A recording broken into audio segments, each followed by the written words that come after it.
दोस्तों, अरविंद केजरीवाल को supreme court ने सिर्फ चुनाव प्रचार के लिए इंटरिम बेल दी, अंतरिम जमानत दी, तो तमाम तरह की प्रतिक्रियाएं आई, राजनीतिक प्रतिक्रियाएं आई। इंडिया गठबंधन के नेताओं ने इसका स्वागत किया, तो वहीं बीजेपी के लोग आम आदमी पार्टी को लेकर कटाक्ष कर रहे हैं कि इतना खुश किस बात को लेकर हो रही है आम आदमी पार्टी। 2 तारीख को तो फिर से सरेंडर करना ही पड़ेगा अरविंद केजरीवाल को।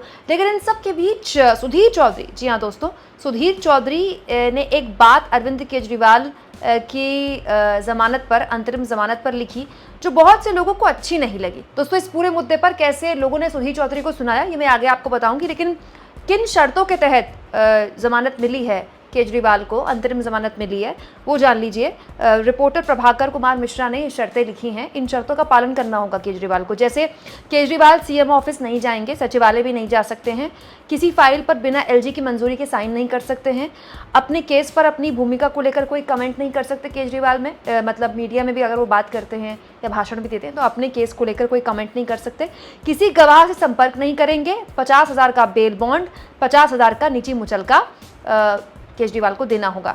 अब बात आई सुधीर चौधरी की। दोस्तों, सुधीर चौधरी ने केजरीवाल को इंटरिम बेल मिली, अंतरिम जमानत मिली, तो इस मामले में कहा, some points in my mind, मतलब मेरे दिमाग में कुछ पॉइंट्स हैं। आम आदमी की खास बेल, there is a separate line for VIP, मतलब वीआईपी लोगों के लिए एक अलग लाइन है, एक सेपरेट लाइन है। To contest elections and campaign is a constitutional right, मतलब चुनाव लड़ना और चुनाव के लिए कैंपेन करना, चुनाव के लिए प्रचार करना क्या संवैधानिक अधिकार है? ये सवाल सुधीर चौधरी ने पूछा।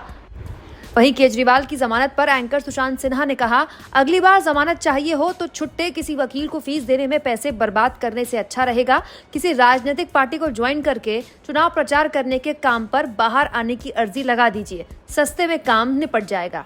इस पर बहुत से लोगों ने प्रतिक्रियाएं दी। इसके अलावा अरविंद केजरीवाल पर कन्हैया कुमार ने क्या बोला, ये भी मैं आगे आपको बताऊंगी। लेकिन सुधीर चौधरी का ये ट्वीट कई लोगों को पसंद नहीं आया। जैसे अतुल मोदानी लिखते हैं, are you questioning legal knowledge of जजेस of supreme court even after being a journalist? पत्रकार होने के बाद भी क्या आप सुप्रीम कोर्ट के जजेस के कानूनी ज्ञान पर सवाल उठा रहे हैं? ये कंटेम्प्ट ऑफ कोर्ट हो सकता है, मतलब कोर्ट की अवमानना हो सकता है। प्रियंका देशमुख ने लिखा कि हाँ, चुनाव लड़ना और चुनाव के लिए कैंपेन करना ये एक संवैधानिक अधिकार है, जाइए और संविधान पढ़िए, go and read the constitution. इसके अलावा दोस्तों, ऋषि चौधरी ने लिखा, तिहाड़ी पत्रकार रहें या पतल चाट बने, क्या फर्क पड़ता है, रहना तो तुझे घटिया सोच का इंसान ही है। डॉक्टर नीमो यादव कमेंट्री नाम के यूजर ने लिखा, इसके विरोध में तू जाकर जेल में बंद हो जा, तू भी तो वीआईपी है। इसके अलावा एक और यूजर लिखते हैं, रोना बंद कर तिहाड़ी। रोशन राय लिखते हैं, अगर आपको दिक्कत है भारतीय कोर्ट से, भारतीय अदालतों से, तो आप जाकर पाकिस्तान चले जाइए। और सुना है कि आप मुशर्रफ के बहुत अच्छे दोस्त हैं। अब बताइए, जो लोग दूसरों को पाकिस्तान भेजते हैं, लोग उन्हीं को पाकिस्तान भेज रहे हैं। हालांकि जिस तरह की टिप्पणियां सुधीर चौधरी के ऊपर की गई हैं, ऐसा नहीं कहना चाहिए किसी को तिहाड़ी नहीं बोलना चाहिए।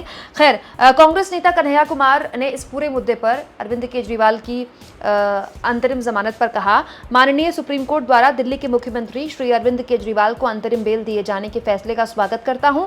नागरिकों के संवैधानिक अधिकारों की रक्षा के लिए बड़ा फैसला है। इंडिया समूह का न्याय युद्ध जारी है। असली जीत 4 जून को इस संविधान विरोधी सरकार को उखाड़ कर होगी।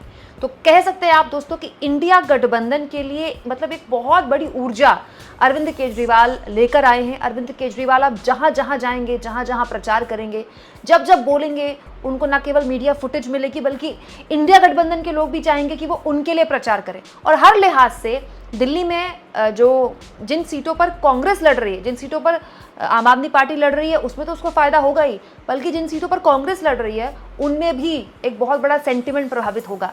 दोस्तों, अरविंद केजरीवाल जो नेता बन के जेल गए थे ना, अब उससे कहीं ज्यादा बड़े कद के नेता बन के जेल से बाहर आएंगे। ये बात बिल्कुल सही है कि 2 तारीख को उनको फिर से सरेंडर करना होगा, लेकिन जितना काम चुनाव के दौरान उनको करना होगा एक नेता के तौर पर, वो कर चुके होंगे। और ये तो आप जानते ही हैं कि भाषण की कला में मोदी जी को अगर कोई टक्कर दे पाता है तो अरविंद केजरीवाल उन नेताओं में से एक माने जाते हैं। आम आदमी पार्टी ने इस मुद्दे पर प्रेस कॉन्फ्रेंस की। आज पूरा देश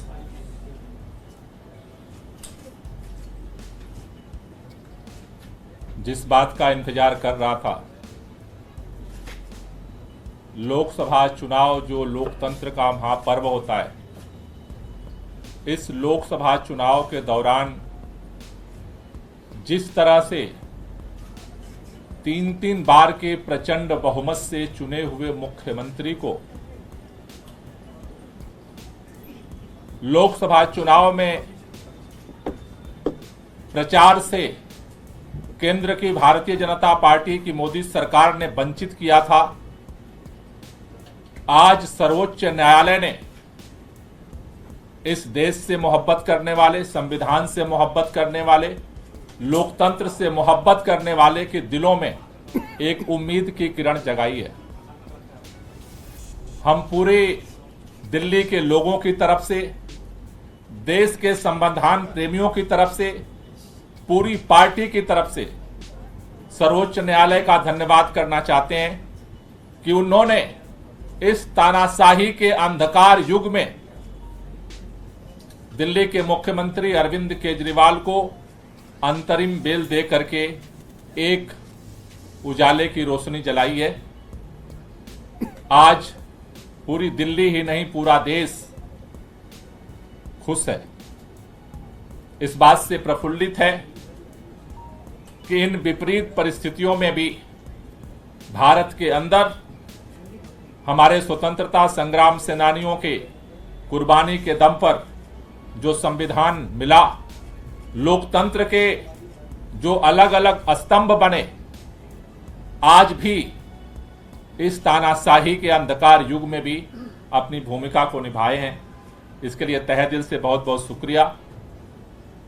ये सत्य की जीत हुई है, क्योंकि जिस तरह से बिना किसी सबूत के, बिना किसी एफआईआर के, जिस तरह से अचानक उठा करके मुख्यमंत्री जी को जेल में डाला गया, आज सुप्रीम कोर्ट के अंतरिम बेल मिलने से एक बात साबित हुई है कि आज सत्य की जीत हुई है और लोगों में एक उम्मीद की किरण बंधी है।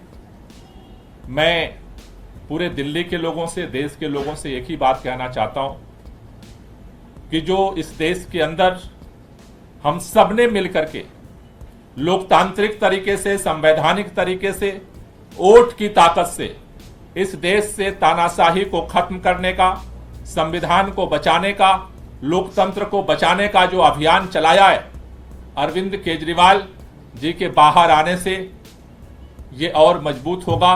पूरा देश मिलकर के इस लड़ाई को लड़ेगा और इस देश के अंदर लोकतंत्र को और संविधान को बचा करके इस देश को और मजबूत करेगा। तो मैं पुनः सभी लोगों को बधाई भी देना चाहता हूं और खास तौर से सुप्रीम कोर्ट का धन्यवाद करना चाहता हूं। मैं चाहूंगा कि आतिशी जी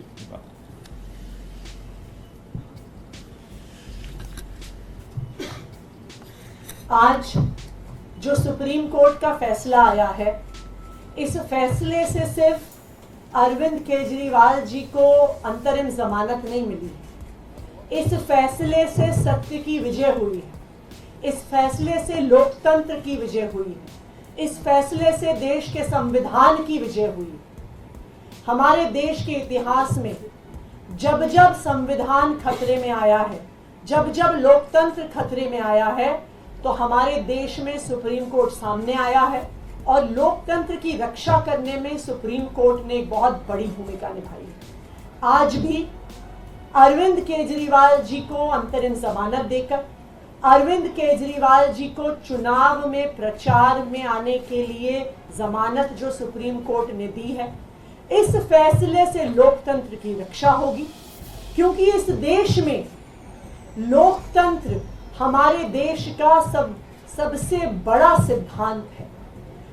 लोकतंत्र में चुनाव, फ्री एंड फेयर इलेक्शंस हमारे संविधान की नींव है कि हर व्यक्ति को बराबरी का अधिकार है चुनने का। आज इस देश में एक तानाशाही की सरकार है, एक सरकार जो विपक्ष को खत्म करने की कोशिश कर रही है, एक सरकार जो लोकतंत्र को खत्म करने की कोशिश कर रही है और एक सरकार जो आज देश के संविधान को खत्म करने की कोशिश कर रही है। लेकिन इस तानाशाही का अंत होगा और 2024 के ही इस चुनाव में होगा।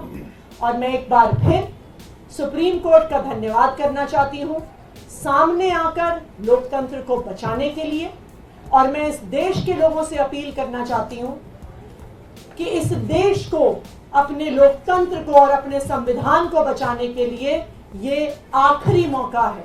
इसलिए हम सब की जिम्मेदारी है कि हम सबको मिलकर अपनी वोट की ताकत से इस तानाशाही को खत्म करना है।